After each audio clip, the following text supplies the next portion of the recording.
So here comes the last session of the day that will be chaired by Mr. Subrato Ghosh. He is the head data and analytics at Allstate India. He would be joined by his co-panelist, Ms. Kasturi Prasad, who is the VP at CGI Asia Pacific Global Delivery Center of Excellence, CGI, along with Mr. Shekhar Panala, who's the co-CIO at Chubb. They would also be joined by Mr. Kaizad Hira Manek, I hope I'm taking your name right, sir, who is the Strategic Executive Leadership and Organization Transformation at Bajaj Alliance Life Insurance. And they are going to discuss empowering a digital ecosystem for successful customer experience in insurance.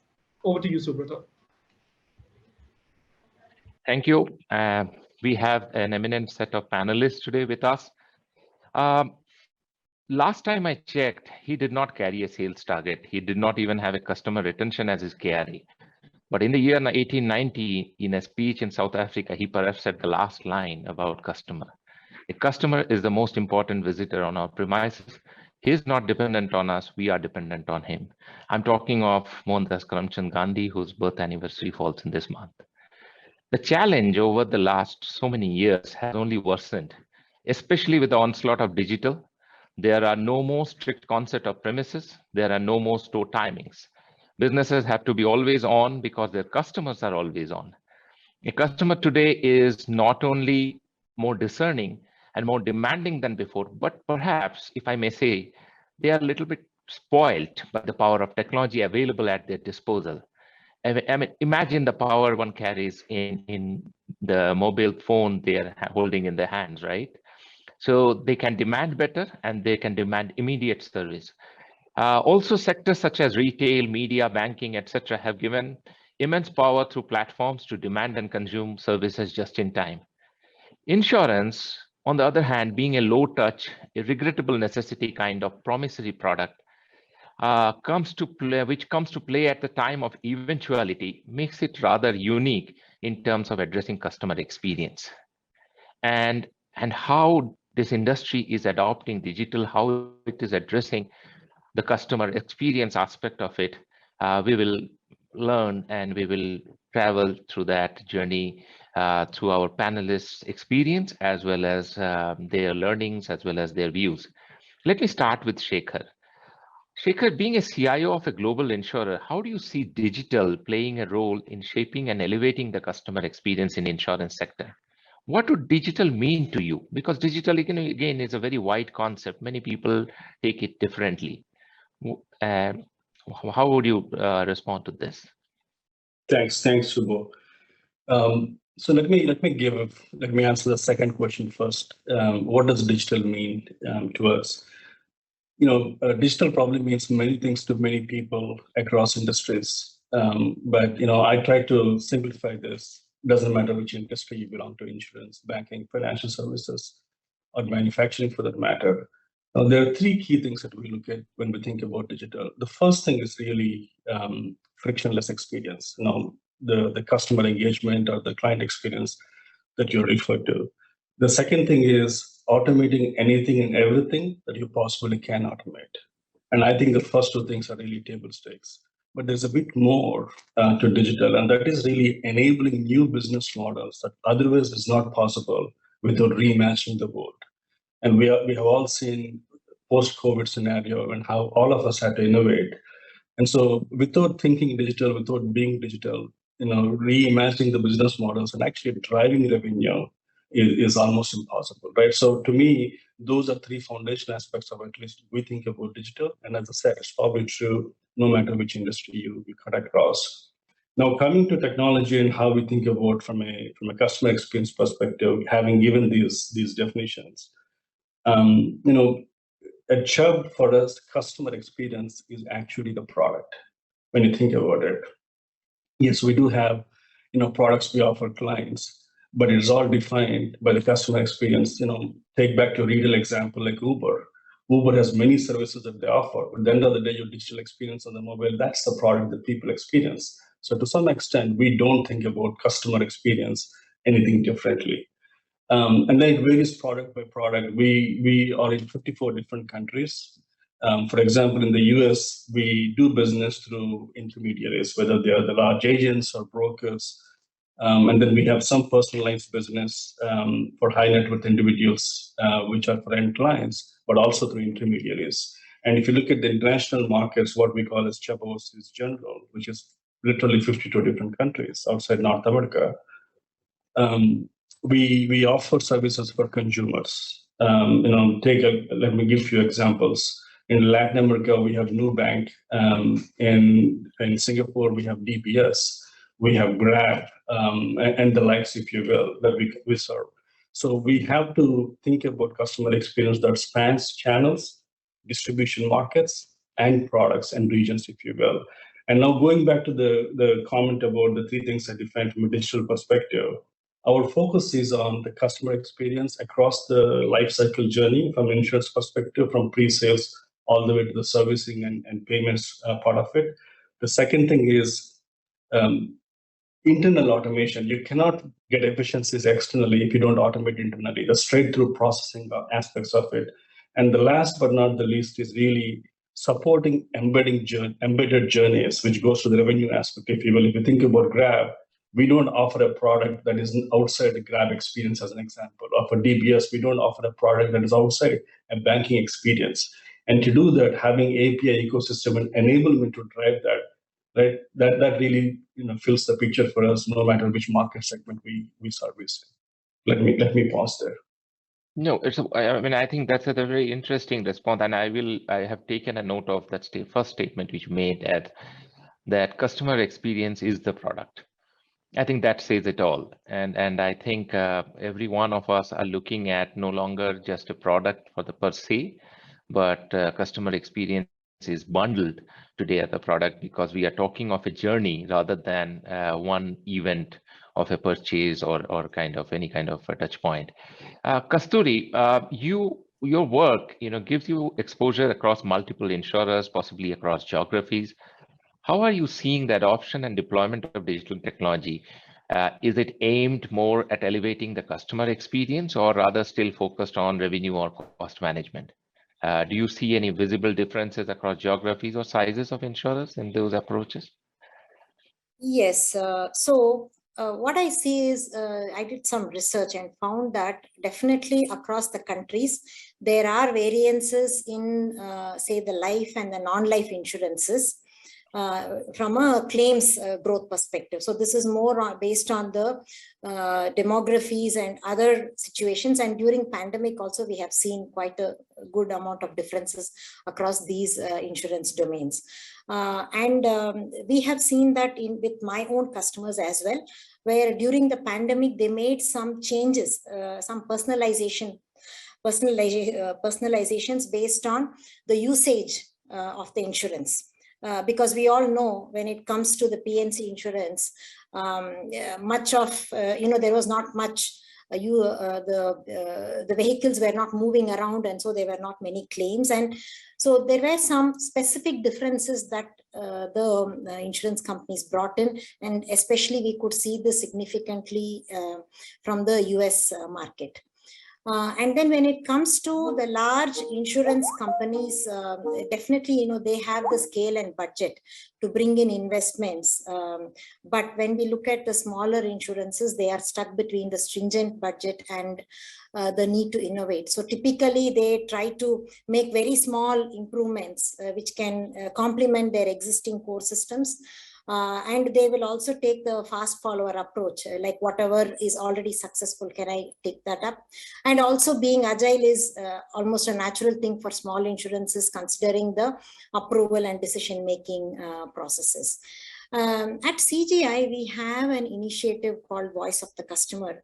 And we do this every year. This year, we almost spoke to about 180 plus financial existing customers and prospects. And close to 80% of them are, they responded saying that they are focusing on customer experience transformation, DA, AI, and also on the digital technologies fueled by cloud adoption. And there is an increased demand on every engagement that are you going to employ DevOps, and are you going to be agile in the delivery?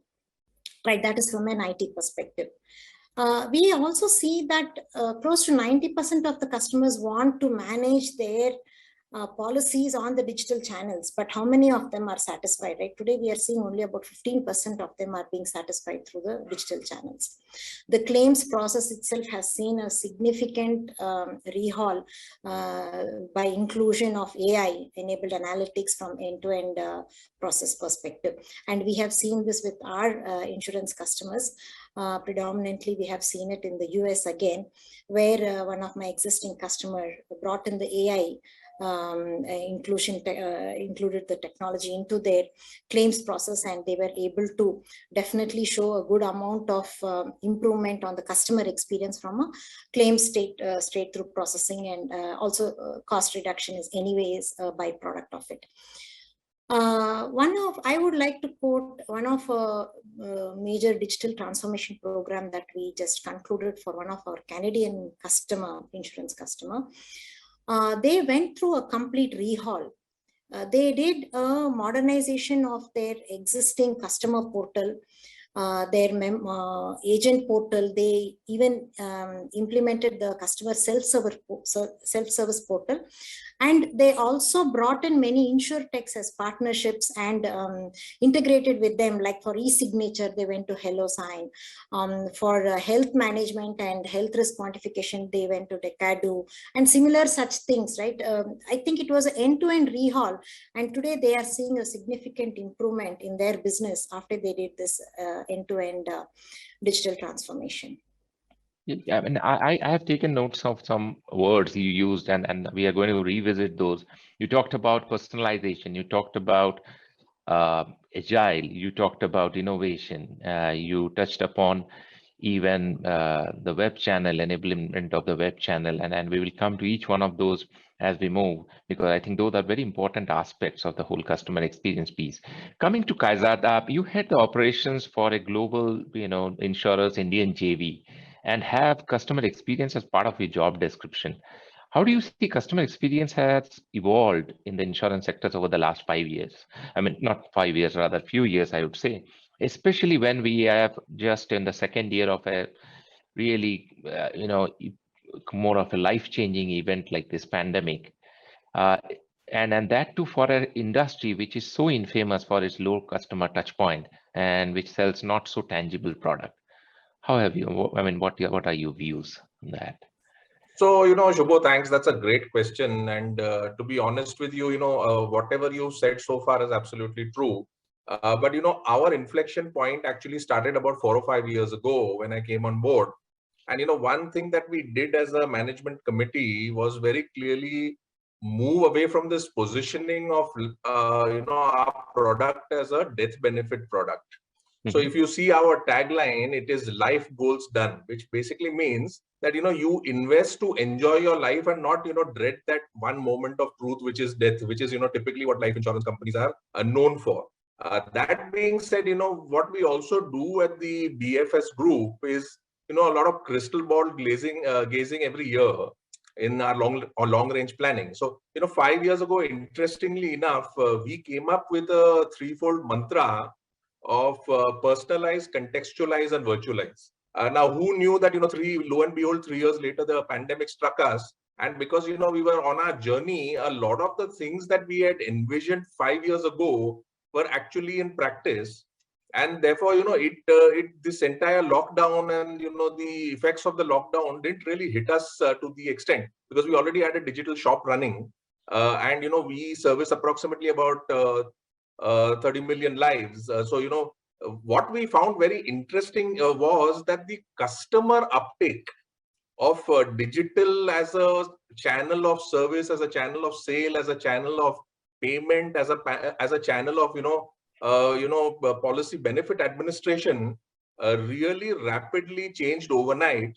And I'm very happy to say that, despite the pandemic now, being at its, fag end and, people being vaccinated, etc., approximately 70% of those customers have continued with their habits of, remaining digital. Now, what is very important for you to know in terms of our demographic is the fact that more than 50% of our policies are sourced in the east of India, which is typically not known for digital penetration nor for the most digitally savvy customers. And typically we are not a metro player. We are a largely semi-metro and semi-urban and rural player. So that should tell you that India has changed, and luckily because we were prepared, we were able to capitalize on that wave and convert. Our biggest challenge was not really customer conversion to digital.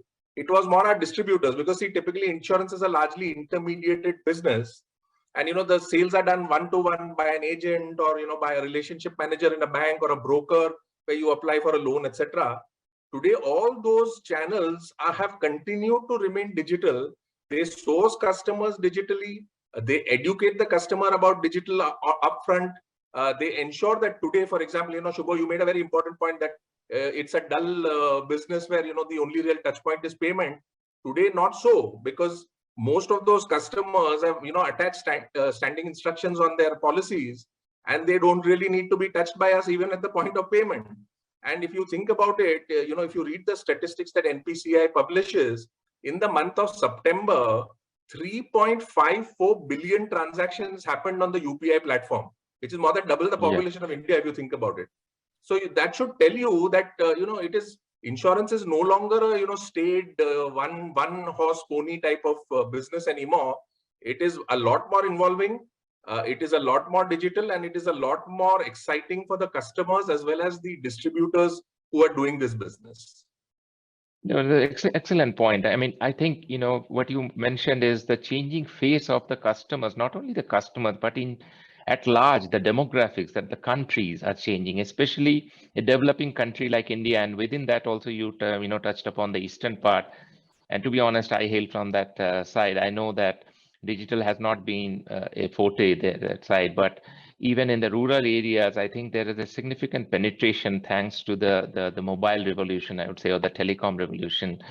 It is available, and thanks to the social media apps also, we must tell that that has really helped in adoption of the digital channel, and therefore it makes easier to, at least you don't have to teach how to what are the how to access the digital platform and use it. So yes, great. I mean, I think that's the ecosystem we are talking about.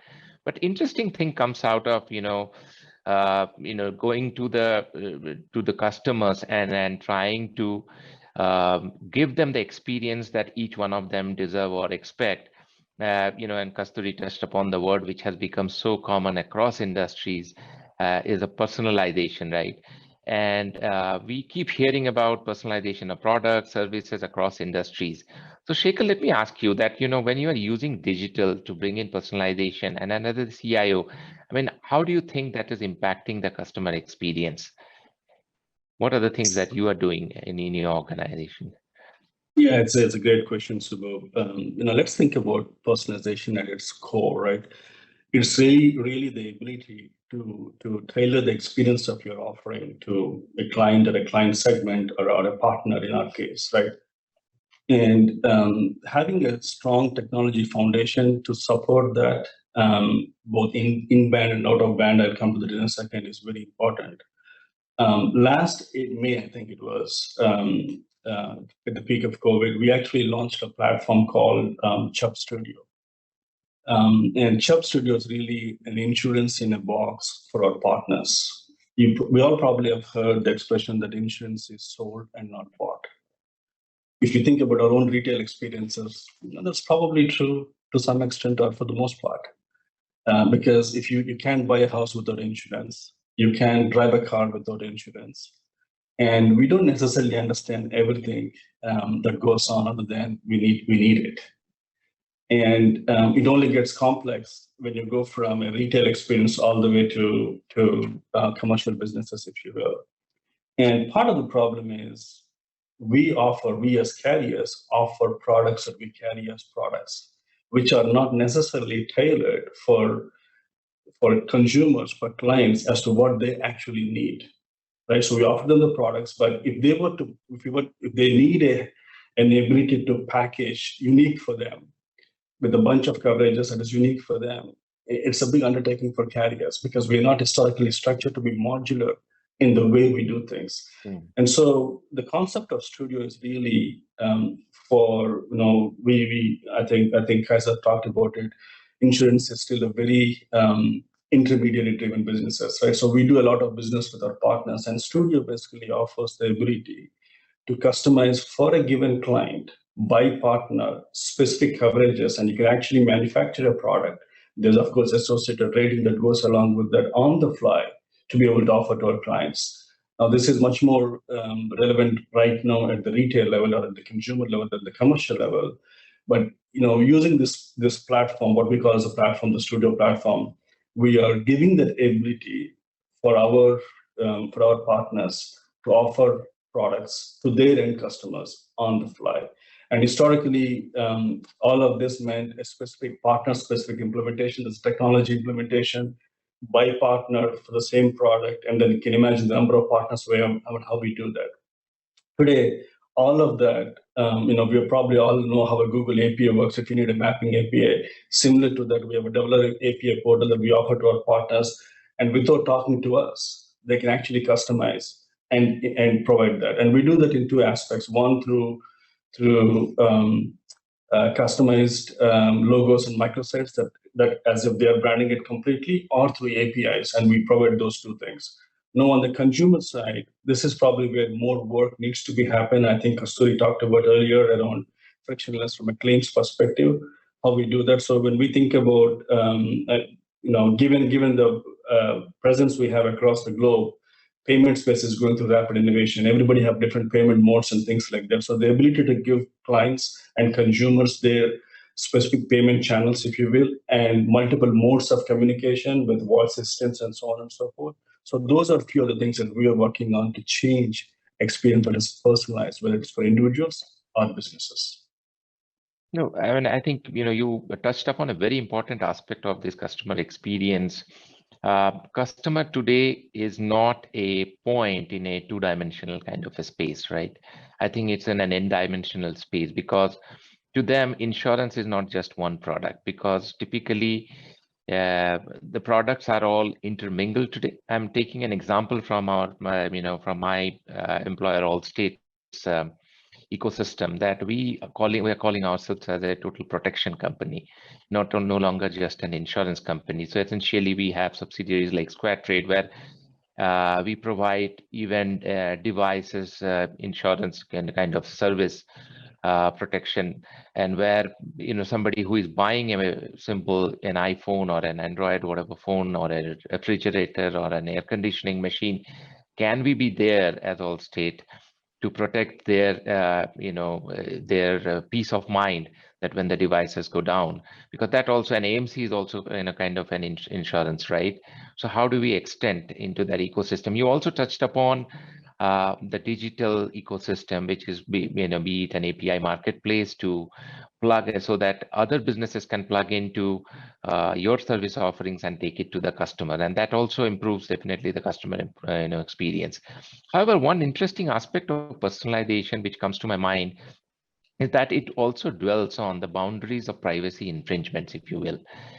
I mean, questions such as how much is too much often comes to our mind, and especially coming from an organization like Allstate, which is one of the leaders in telematics in the US, where we have been using pay-as-you-drive concept for a very long time. Sometimes our customers, while it may definitely give a reduction in premium, it also gives exposure to that, where people are driving, where they are going, where they are in terms of their geolocation. So all that data is also exposed, and since personalization is driven by the knowledge of customers, which is buried in their data, therefore the insurer also carries the big responsibility of data security and privacy, right? So how each one of you in your organization or in the industry seeing that managing of risk and return of the personalization as implemented? So Sekhar, you talked about the personalization and the technology piece, and I think the data resides in terms of the stakeholders or the caretakers of the data is the CIO organization. So let me start with you, that how do you see this opportunity versus the challenge of personalization being handled by your organization? Yeah, I mean, I'll be honest with you. I don't know if personalization by itself introduces new issues around privacy and security. it does complicate depending on the kind of data you're collecting, to your point earlier, right? But insurance and frankly everybody else in this day and age are worried about data security and privacy issues, for sure. If you take a look at our businesses, take what we call as PRS, at personal risk services. We offer insurance to high-end consumers that are high net worth clients, and you will have some real big names, let's say in the US, that we offer insurance. And there's a lot of information we do collect. So needless to say, there is a significant focus on data security, privacy, and at the same time, and I think Kasturi talked about cloud also earlier, innovation is happening in the cloud. I think if companies don't adopt to cloud, they will be irrelevant. It's increasingly a competitive advantage, not a necessary even from a cost perspective. You don't get to be in business if you don't take advantage of those technologies. Then the question becomes, how do you manage data security, privacy issues, and things like that? Every organization needs to have very strong security organizational guidelines, and we do. However, having said all of that, there's no such thing as you're done with security. It's a constant battle. So we do have policies that promote tokenization as an example for anything that we call as red data outside of any basic encryptions that we have. That drive through, whether it's on-prem or cloud for that matter. Insurance carriers have a different problem also. There is something called a cyber insurance that we offer. Yep. Given the market these days, and given everything that's going on in the world of hacking and all the incidents that happen, we have an extra burden both to us and to our clients in terms of how we think about that product and the kinds of threat vectors and metrics that we have to adapt to.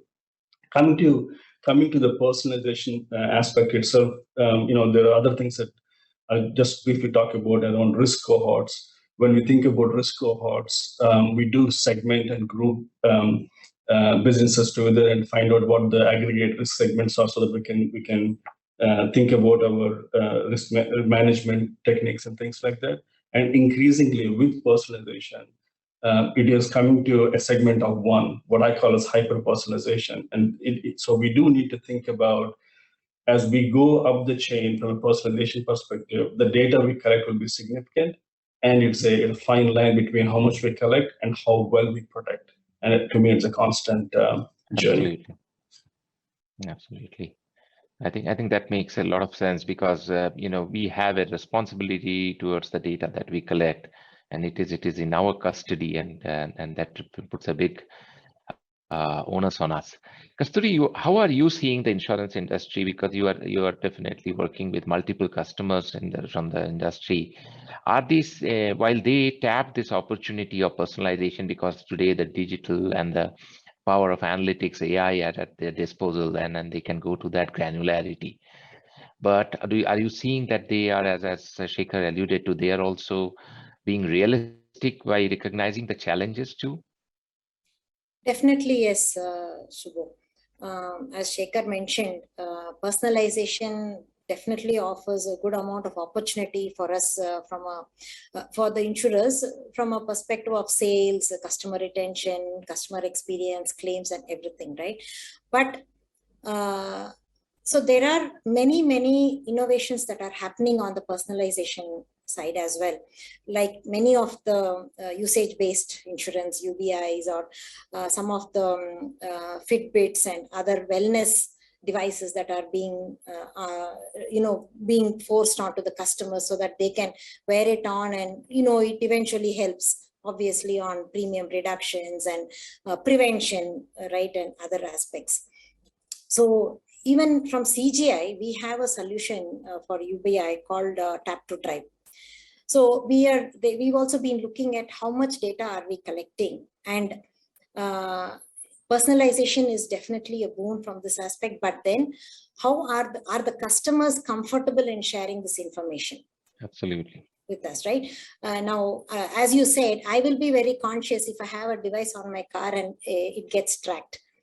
To tell you, even if my husband put a GPS, I will be very conscious, right? So given that, but there are other ways. So what we are seeing is one such example I can quote.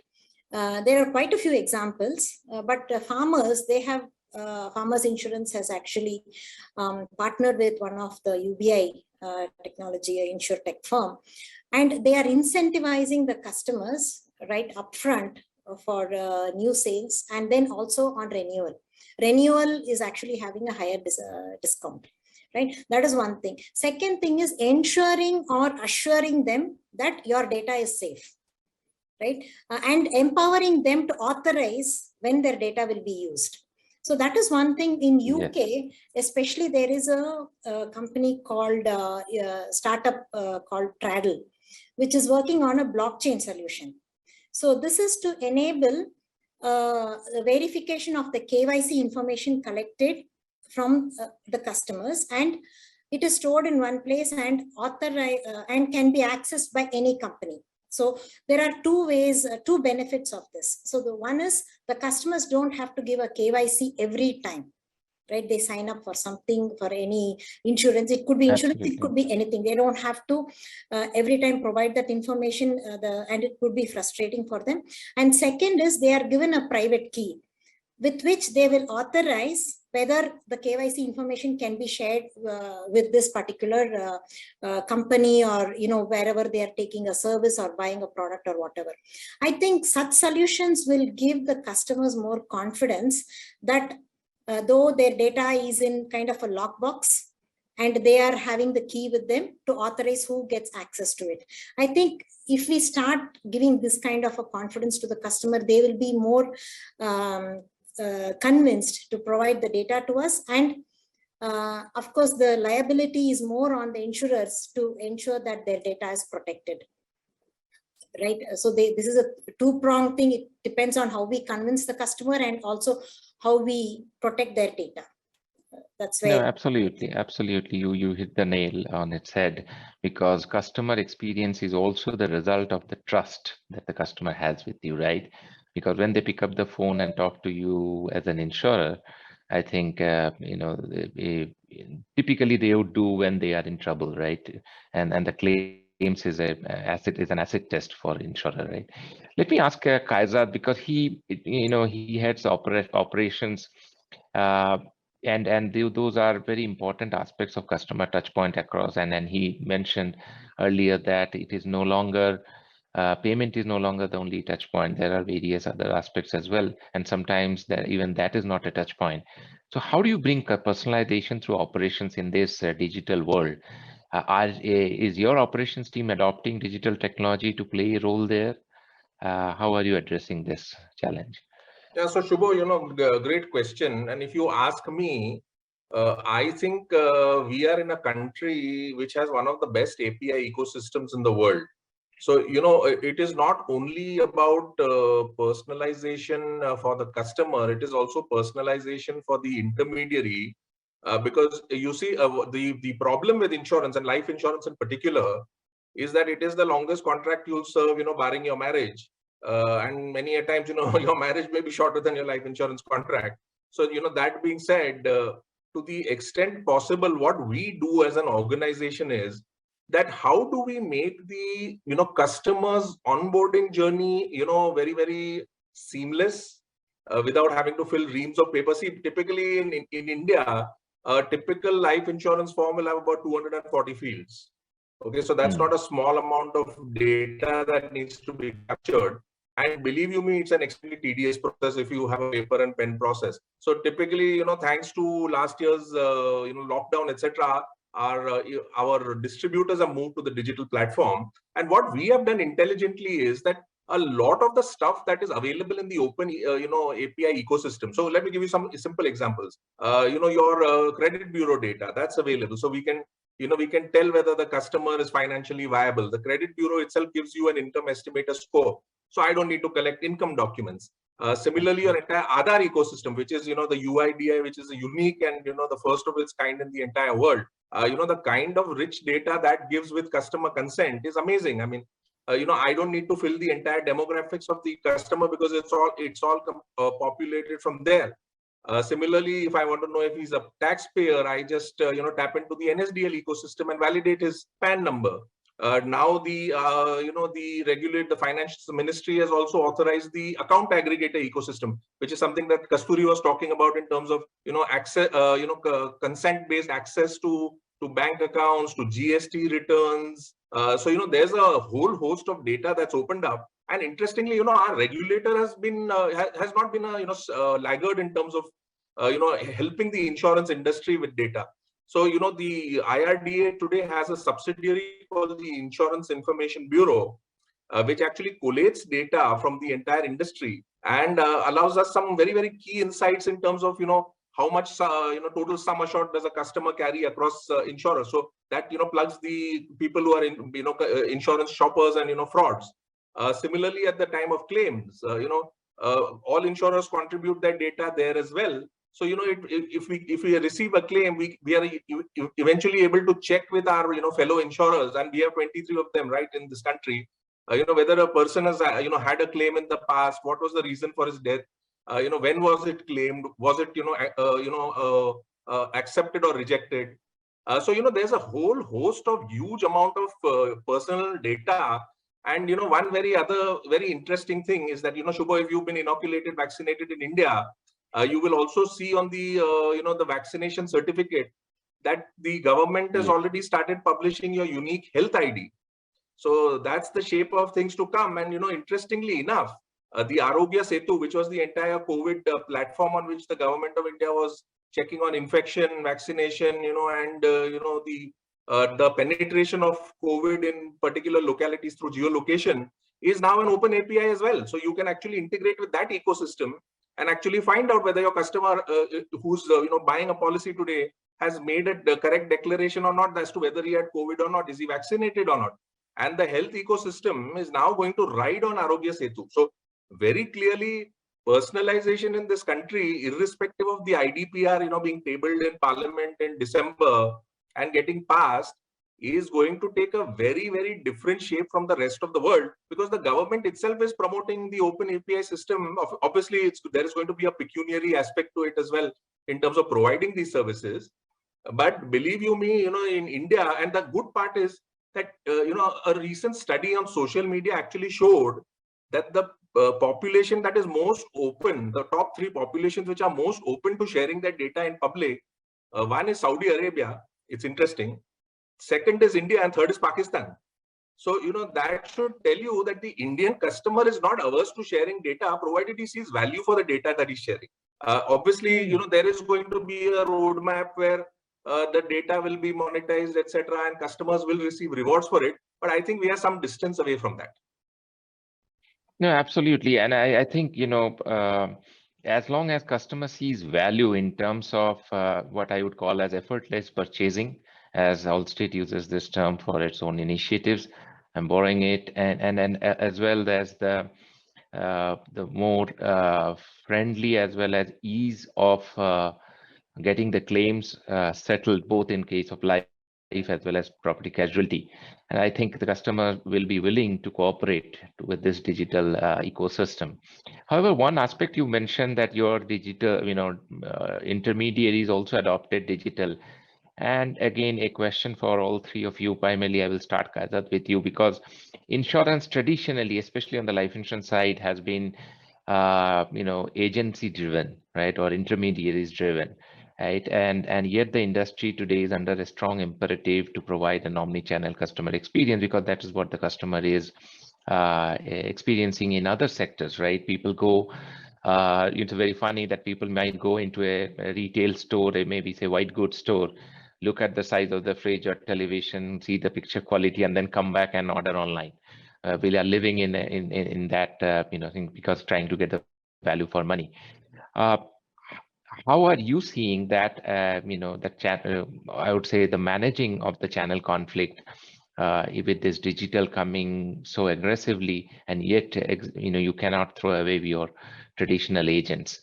What are you doing, Kaizad, here in India to manage that?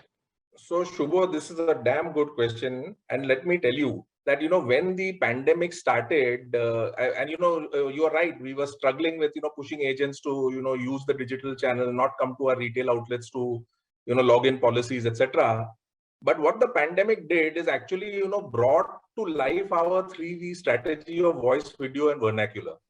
So typically, what we introduced is a screen sharing platform called Smart Assist, where typically because of social distancing and the lockdowns and isolation and containment zones, customers were not willing to meet agents, right? I mean, you don't want a strange person coming into your house on a Sunday or on any day and interact with your family. So, but what we realized is that customers adapted to screen share very easily. I mean, we are doing the same, right? I mean, we are all sitting in different locations and having a very, very lifelike conversation. So we introduced a screen sharing application where the customer could see the agent, he could hear the agent, he could talk to the agent could share collateral and paraphernalia about the product. The agent could collect those documents, fill the form in front of the customer, through the various API integrations, so the customer could also see. So he got an OTP from Aadhaar, he immediately said, okay, his details got filled. The agent also got upfronting of data from the credit bureau, from our own internal models, etc., to say that this customer is viable financially, move forward with him. So, like that, the conversation became very, very seamless. At the same time, and this is one great innovation, the biggest drawback of buying an insurance policy, especially a high value term plan, for example, is that you have to go for medicals, right? And I mean, nobody wanted to venture close to a diagnostic center or a hospital, to be doing the tests. And nobody wanted a lab assistant to come home and collect the samples either, because I mean, that person is exposed to so many different people. So what we did is we, integrated the entire, telemedicine ecosystem, so that on that call itself, where the customer and the agent were chatting, he could connect to a doctor and do a, video medical there and then, and, answer the questions. And the doctors who are empaneled to do this are extremely intelligent in the way they ask the questions.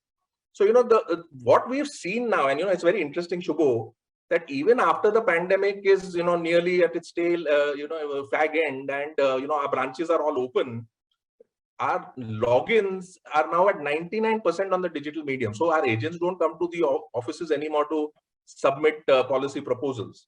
That being said, what we also saw very interestingly is that the customers who these agents educated on the digital means of service adapted beautifully. So today my WhatsApp platform, for example, hosts more than 60% of my active customer base.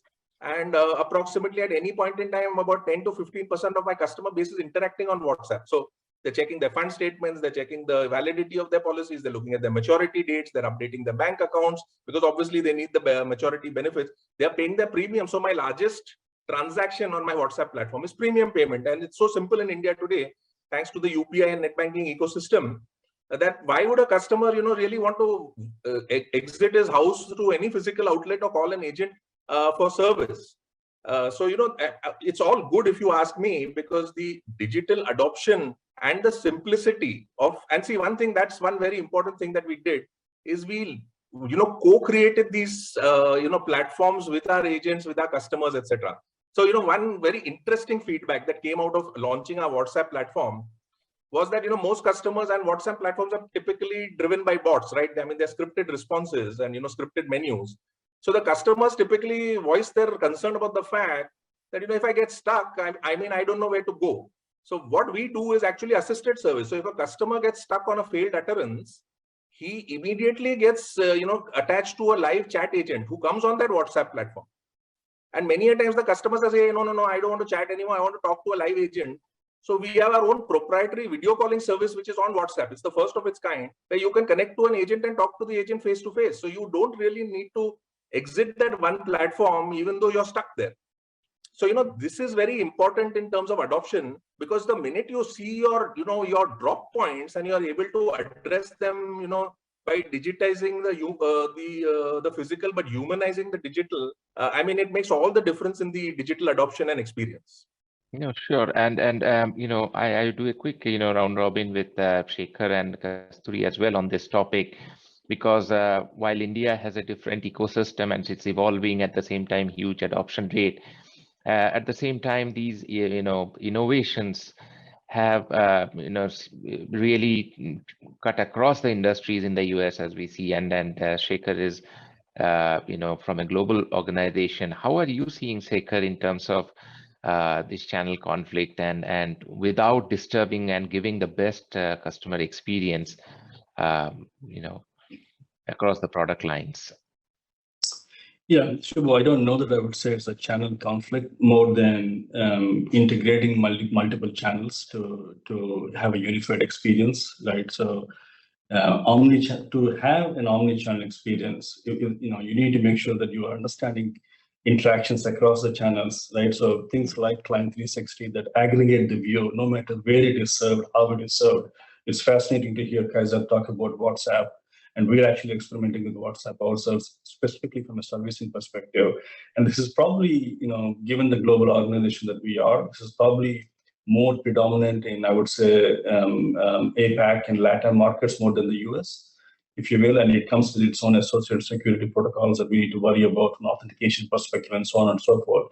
But broadly speaking, I would look at this as an integration across channels, not necessarily a channel conflict. It becomes an issue for channel conflict when you think about intermediaries, where we have intermediaries and we go direct to market, if you will. But there's a lot of innovation. There's enough to go around for everybody to do that. So I don't necessarily see it as a channel conflict, at least from our perspective, but it's really connecting the ecosystem and making sure that we have a complete view of the clients. No, absolutely. Absolutely. I think, we talked about ecosystem, both from the digital as well as the customer, as we talked, that it does not exist as a one point in space. And customer also is tied to various aspects of their lives, and they are connected to the banking industry, the retail industry. They are technologically more advanced and knowledgeable today. And Kaiser touched upon it in the Indian demographics perspective. So Kasturi, if I had to ask you that, having heard so much and you have an experience with the global insurers across geographies, again, what do you see as typical hindrances in the way to provide a superior customer experience in insurance? So from a hindrance perspective, there are still many challenges. For example, if you take the manual processes in the underwriting process itself, there is a lot of progress there. A lot of AI has been included, and they are trying their best to completely automate it. But still, there are some bits of processes that are still manual, and right. So these processes can still be looked at, and how we can automate, and definitely the insurtechs can play a role in these aspects as well. And automating these key interactions, right, with the customer, so can also help in bringing up very good customer relationships and other aspects from a customer retention perspective, and also building a more emotional engagement with the customers. So I think one is from the back-end processes, how can we automate, and also bringing it forward to the front-end process and ensuring that the customer is being spoken to, as is being engaged with throughout. And then the next is the silos itself. So there's a great deal of data that is being collected whenever we acquire a customer in the insurance industry. And where does this data reside? It covers, in fact, a lot of demographic information is collected, health-related information is collected, dependent related information is collected. But they are all this data resides in a very siloed mode, and there is no way that these are being tracked end to end. So technology can definitely play a role here. So I would like to quote a personal experience in this particular situation. We had booked a car, and then we did not want to proceed with that, so we went for another car. But in the meanwhile, the sales process seems to have progressed significantly from a dealership side, and looks like they've also initiated the insurance policy for the car. But they did not contact us after that. But I kept getting calls from that insurer for 5 years thereon, saying that exactly when there is a time for renewal, that ma'am, we are calling you to renew your policy for this car. And I did not even buy the car. Why isn't your data updated? Why isn't it all synced up? I'm giving you the update now. Why don't you go and update it in your backend? But nothing happened. It continued for 5 to 6 years, right? So that's a challenge that we are facing today, and it could be frustrating for the customers when they keep getting these calls. The other thing is on the commoditization. insurance being a very competitive industry, even in India, we know how it is, right? Customers, there could be a possibility that customers could be looked at as commodities rather than people, right? So that has to change. So omni-channel and many of these platforms will definitely help us in having an emotional end-to-end engagement with the customer rather than keeping it transactional, right? Like engaging with them throughout, not just when acquiring new business acquisition, but also through the process of roadside assistance and be it the repair and many of the follow-up thereafter, right? Making it a little personal will definitely help in boosting our customer lifetime value. So these are some of the things, but over and above everything, I think customer experiences can have a limitation because of the regulatory requirements of the region. That is something that we consistently see when we are implementing some of these portals and channels for our customers, right? There is a regulatory requirement due to which you cannot probably enable this feature. And then beyond that, we also have the data privacy and cyber security related issues that crop up. So these are some of the hindrances that we are seeing. And I know from where we were to where we are today, there has been a significant progress in that direction. And I'm sure our regulatory boards also will be aware of the need of the hour and make it a little more liberal to enable personalization and set up successful omni channels. No, very, very interesting and very, I would say very important points that you raised or touched upon: the regulatory aspect, the data privacy aspect. The siloed data cannot be overemphasized, and that's a huge challenge for personalization or a better customer experience, because we still live in a world where if I have a motor policy or a homeowners, and I might have to make 2 calls for 2 different policies. We still live in that world.